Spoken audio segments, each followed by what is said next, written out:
क्या अच्छे या बुरे कर्म का फल इसी जन्म में मिलता है?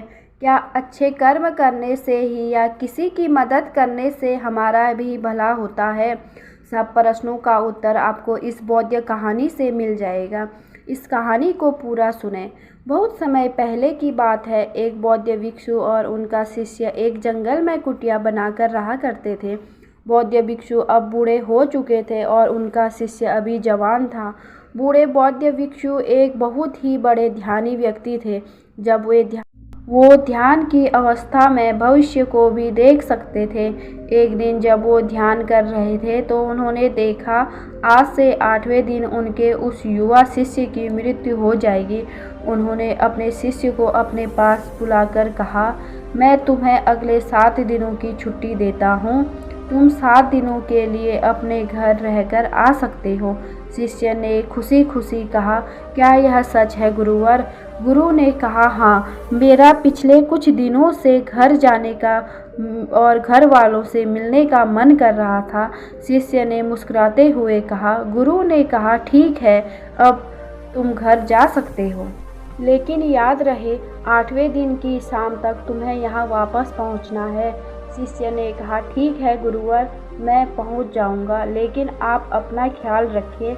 अब आप बूढ़े हो चुके हैं, इसलिए आश्रम का कोई भी काम हो उसे मेरे लिए छोड़ देना, मैं वापस आकर उसे कर दूँगा। इसके बाद शिष्य गुरु का आशीर्वाद लेकर पहाड़ी से उतर गया, बिना ये देखे कि गुरु की आँखों में अपने शिष्य को खोने का दर्द था। शिष्य के गांव के रास्ते पर एक नदी पड़ती थी। उस नदी के किनारे चींटियों का एक हिल था, जहां लाखों चींटियां थीं। उनमें से कुछ चींटियां लगातार हिल के अंदर जा रही थी और कुछ बाहर आ रही थी, जिसमें से कुछ चींटियां एक दूसरे से टकरा जाती और फिर अपना रास्ता बदल देती।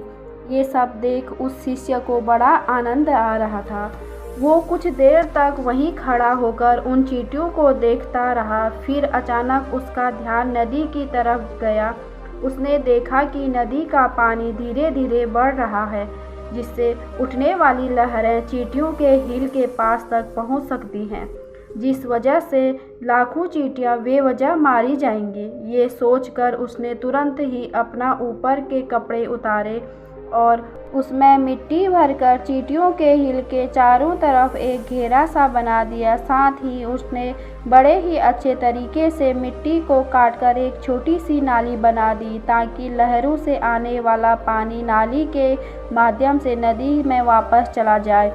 इसके बाद वो नदी पार कर अपने घर चला गया। घर पहुंचने के बाद उसके 8 दिन कब बीत गए उसे पता ही नहीं चला। 8वें दिन उसे याद आया कि आज शाम तक गुरुजी ने आश्रम पर लौटने का उपदेश दिया था। उसने उस रात ही अगली सुबह आश्रम निकलने हेतु सारी तैयारियां कर ली थी।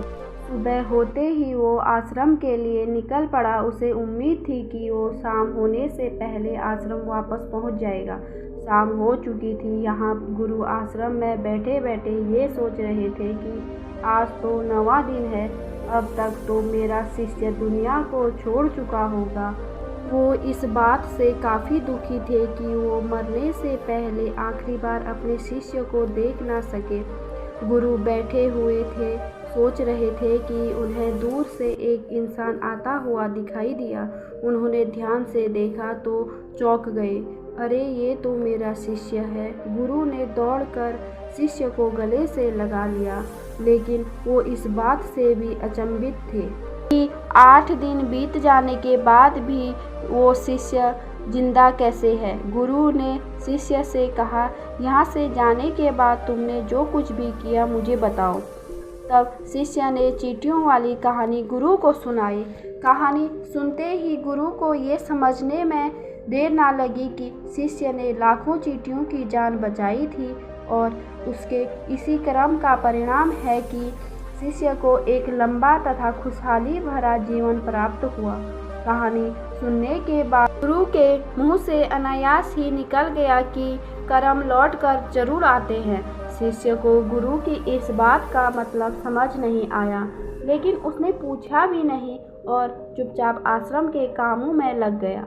अगर हम अपनी ज़िंदगी में देखें तो इससे खुशी खुशी जीने का सबसे आसान तरीका है कि हम अच्छे कर्म करते रहें। इस कहानी की तरह ज़रूरी नहीं है कि अच्छे कर्म हमारी उम्र को लंबा करेंगे। कर्मों का एक बहुत ही साधारण सिद्धांत है कि हम जो कुछ भी करते हैं उसका कई गुना लौटकर हमारे पास आता है, फिर चाहे वो अच्छे कर्म हो या बुरे। अच्छे कर्म करने के लिए ये ज़रूरी नहीं है कि हमारे पास बहुत सारा पैसा होना चाहिए, और ना ही सिर्फ किसी की जान बचाना ही अच्छा कर्म कहलाता है। किसी असहाय की छोटी सी मदद करना भी अच्छा कर्म है। दोस्तों, इस वीडियो में इतना ही है। आशा करती हूँ कि आपको इससे बहुत कुछ सीखने को मिला होगा। मिलते हैं आपको अगली वीडियो में। तब तक के लिए अपना ख्याल रखें। धन्यवाद।